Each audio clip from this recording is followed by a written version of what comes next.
Today we are going to start a new chapter, chapter number 5. The name of this chapter is The Revolt of 1857.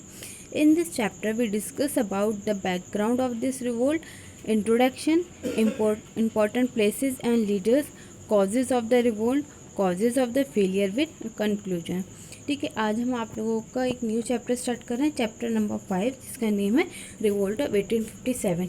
और इस chapter में हम ये सब चीज़ें डिस्कस करेंगे। So let's start your chapter. The first point is the background. Britishers come India in 16 AD। Britishers India में 16 AD में आए थे। फर्स्ट बैटल ऑफ प्लासी 23 जून 1757। सबसे पहले जो बैटल हुई थी, बैटल ऑफ प्लासी हुई थी, जो 23 जून 1757 में हुई थी, जिसमें ब्रिटिशर्स जीत गए थे और उसके बाद वो यहाँ पर रूल स्टार्ट करा था उन्होंने। ठीक है, during the period 1757 to 1858 no direct rule of British in India. 1757 से लेके 1858 का जो रूल है, इसमें जो ब्रिटिशर्स ने जो डायरेक्ट रूल नहीं कर रहे थे इंडिया में। ठीक है, वो किस तरह से रूल कर रहे थे? British rule over India as a company name British East India company. वो किस तरह से रूल कर रहे थे? इस ब्रिटिश ईस्ट इंडिया कंपनी के नेम से कर रहे थे। ठीक है, establish strong colonial footing in India. और उन लोगों ने यहाँ पर क्या करा था, इस तरह से अपने जो पैरों को जो मजबूत कर लिया था, बहुत स्ट्रांग हो गए थे। Exploitative rule of British East India company in 100 year found reaction of various revolt. और जो इन लोगों ने 100 ईयर यहाँ पे रूल किया था, जो एक्सप्लॉइट किया था यहाँ के लोगों को, उसका रिजल्ट क्या निकला था? रिवोल्ट निकले थे बहुत से, जिसमें कि एक रिवोल्ट ये भी है। ठीक है, the revolt of 1857 was the result of exploitative policies. और ये 1857 का जो रिवोल्ट है, ये जो इनके एक्सप्लॉइटिव जो पॉलिसीज़ थी, उसी का नतीजा था। Okay, come to the second point, introduction. Most important event of modern Indian history. ये जो बहुत इम्पॉर्टेंट इवेंट है मॉडर्न इंडियन हिस्ट्री में। सो द ब्रिटिश गवर्नमेंट, और इससे क्या हो गई थी, ये जो इवेंट हुआ था, ये जो रिवोल्ट हुआ था, इससे पूरी ब्रिटिश गवर्नमेंट जो हिल कर रह गई थी। फेस और adopted the exploitative policy of British East India company. और जो इन लोग का जो देख रहे थे, अडॉप्ट कर रहे थे, एक्सप्लॉइटिव पॉलिसीज़ थी ब्रिटिश ईस्ट इंडिया कंपनी की, उसके अकॉर्डिंग ये लोग बिल्कुल हिल गए थे। Parts occupied northern and central India. और ये रिवोल्ट जो है नॉर्थन और सेंट्रल इंडिया में ही हुआ था मेनली। ठीक है, cartridge contain fat of cow and pig rumour. एक र्यूमर उड़ी थी कि जो वहाँ पे सॉलिडर जो सिपाही हैं, वो जो राइफल यूज़ कर रहे हैं, उसमें जो कार्टेज डाला जा रहा है, उस कार्टेज के अंदर काउ और पिग की फैट का यानी चर्बी का इस्तेमाल किया जा रहा है। ठीक है, बिगेन विद म्यूनिटी ऑफ सिपाही ऑफ 18 ईस्ट इंडिया कंपनी 10 में मेरठ। और फिर क्या हुआ, जब ये र्यूमर उड़ी तो लोगों ने अगेंस्ट हो गए।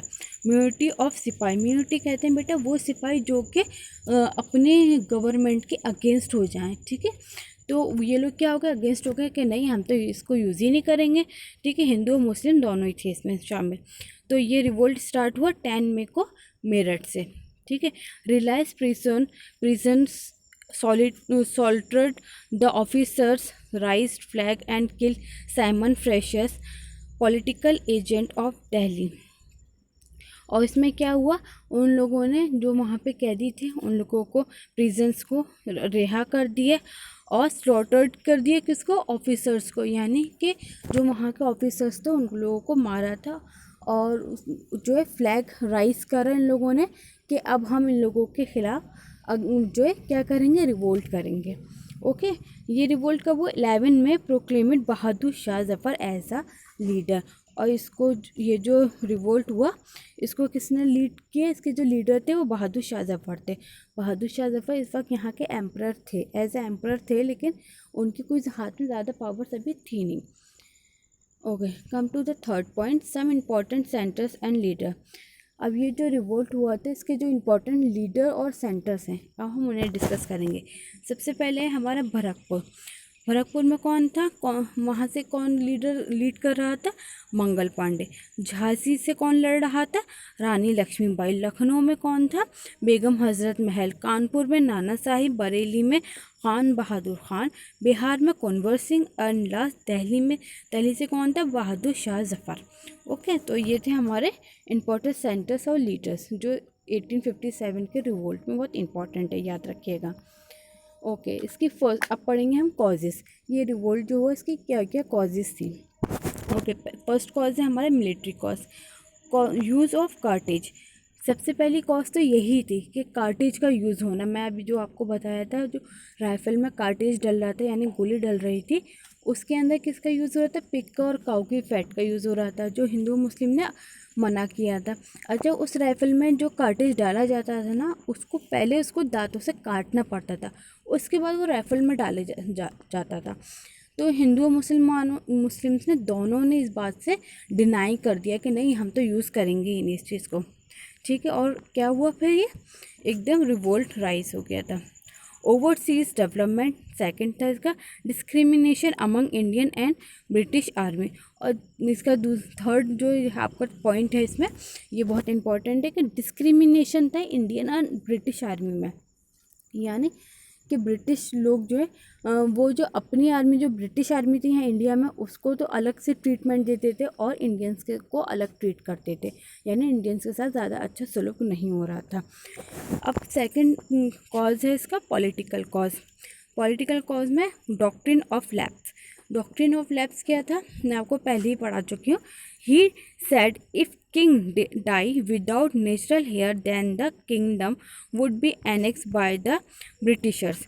ओके, डॉक्ट्रिन ऑफ लैप में क्या था, अगर किंग मर जाता है, उसका सगा बेटा नहीं है, तो वो किंगडम किसके पास चला जाएगा, कौन एनेक्स कर लेगा, ब्रिटिशर्स।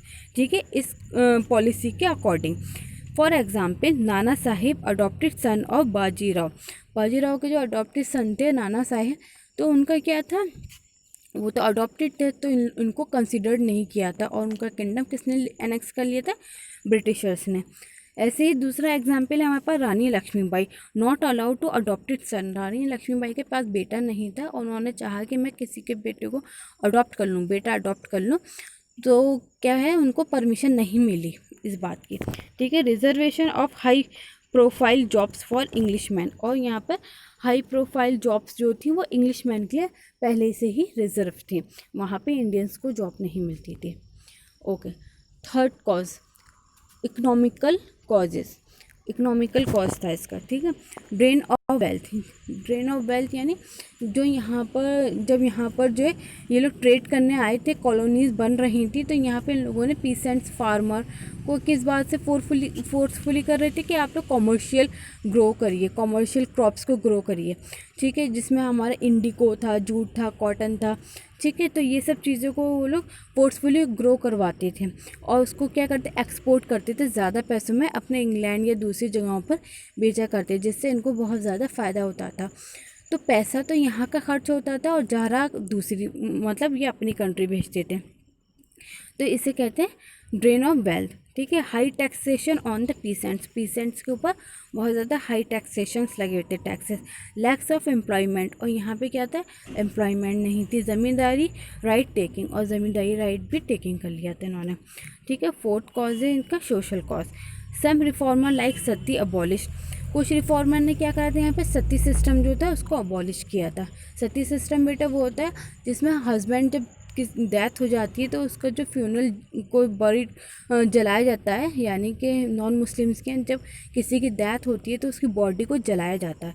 ठीक है, तो उसकी जो वाइफ होती थी अगर, तो उसको उसके साथ में जलना होता था, पहले ऐसा था, तो इस चीज़ को ख़त्म किया गया था। ठीक है, विडो रीमैरिज एक्ट पास हुआ था 1856 में।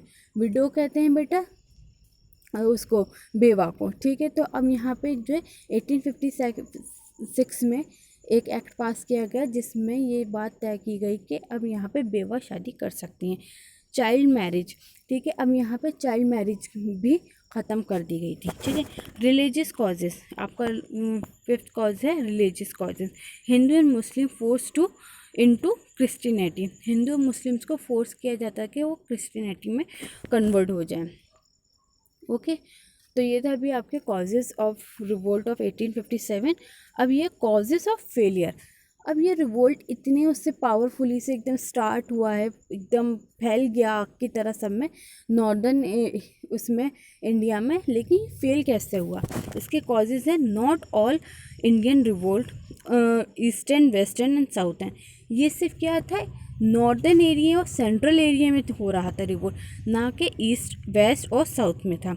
Many section of people did not participate, और इस रिवोल्ट में बहुत से सेक्शंस ने पीपल्स के नहीं पार्टिसिपेट किया था। किस किस ने नहीं किया था?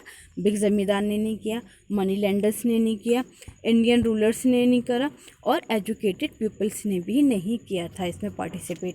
ठीक है, तो ये मेनली ये जो रिवोल्ट है किसका हुआ पे? ये सिपाही का हुआ था ये। ठीक है, सिपाहियों का था, सॉलिडर्स का था। सॉलिडर वर पुअरली इक्विप्ड। ठीक है, उनके पास क्या था? सॉलिडर्स के पास बहुत अच्छे वेपन्स नहीं थे जो वो उनके अगेंस्ट में, ब्रिटिशर्स के अगेंस्ट में लड़ सकते। ब्रिटिशर्स के पास बहुत अच्छे वेपन्स थे यहाँ पर।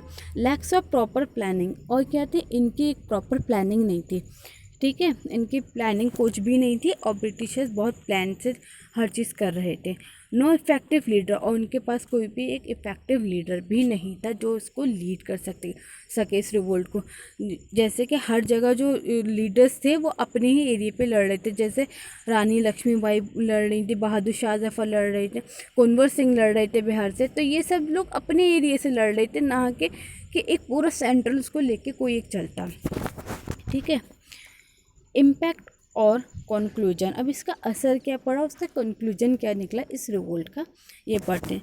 The revolt of 1857 is still remember by the people as the first war of independence.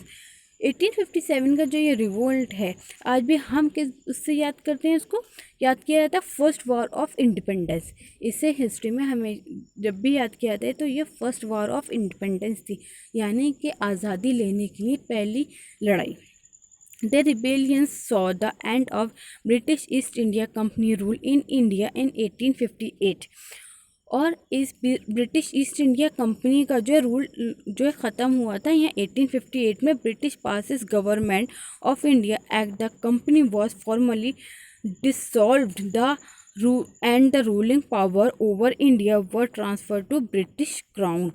और यहाँ पे ब्रिटिश ईस्ट इंडिया कंपनी का तो रूल ख़त्म हो गया था, जो इनडायरेक्ट रूल हो रहा था 1858 तक। ठीक है, अब यहाँ पे कैसे रूल स्टार्ट हो गए? डायरेक्ट रूल, और यहाँ पे ब्रिटिश क्राउन आ गए थे, यानी कि अब इंडिया में या इस रिवोल्ट के बाद से ब्रिटिशर्स ने डायरेक्ट रूल किया था। ओके, तो ये था आपका रिवोल्ट ऑफ 1857।